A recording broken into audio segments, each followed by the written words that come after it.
Hi అండి, welcome to మన ఇంటి వంటగది. ఈరోజు నేను చేయబోయే రెసిపీ వచ్చేసి సోయాబీన్స్ తోటి దమ్ బిర్యానీ చేయబోతున్నాను అండి. సోయాబీన్ దమ్ బిర్యానీ. ముందుగా వాటర్ పెట్టుకొని గిన్నెలో అందులో కాస్తంత యాలకులు, లవంగాలు, ఆకు, పుదీనా, నెయ్యి, ఉప్పు వేసుకొని అన్నం ఉడికించుకుందామండి. బాస్మతి రైస్ని 2-3 అవర్స్ ముందు నానబెట్టుకోవాలండి. ఈ వాటర్లో బాస్మతి రైస్ వేసేసుకుందామండి.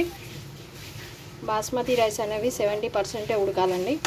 అంతకన్నా ఎక్కువ ఉడికితే బిర్యానీకి ముద్ద అయిపోతుంది. చూడండి, అన్నం ఉడుకుతుంది. అన్నం అయిపోయింది, తీసి పక్కకు పెట్టుకోండి.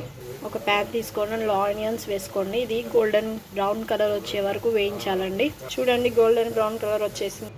ఈ కూరగాయ ముక్కలన్నిటిని పెరుగు వేసి కలుపుకుందాం. పైన నుంచి సోయాబీన్స్ వేసుకుందామండి.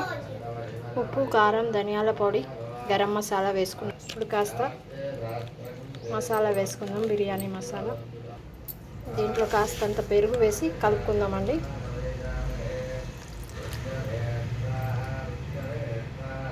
ఇప్పుడు ఒక ప్యాన్ పెట్టుకొని వేసుకుందామండి. ఈ మిశ్రమాన్ని వేసానండి. చూడండి, కర్రీ ఫినిష్ అయింది. ఒక గిన్నె పెట్టుకొని అందులో నెయ్యి వేసుకోండి. ముందుగా తయారు చేసి పెట్టుకున్నాం కర్రీ ఇందులో వేసుకుందాం. కాస్త కర్రీ వేసుకొని ఆనియన్స్ వేసుకుందామండి. పైన నుండి కాస్తంత అన్నం వేసుకుందాం. మళ్ళీ లేయర్ కర్రీ వేసుకుందాం, ఆనియన్ వేసుకుందాం. చూడండి, పైనుంచి క్యాప్ పెట్టేద్దాం. చూడండి, రెడీ అయిపోయింది. చూడండి, సోయాబీన్ దమ్ బిర్యానీ రెడీ అండి. నచ్చితే లైక్ చేయండి, షేర్ చేయండి, నా ఛానల్ సబ్స్క్రైబ్ చేయండి.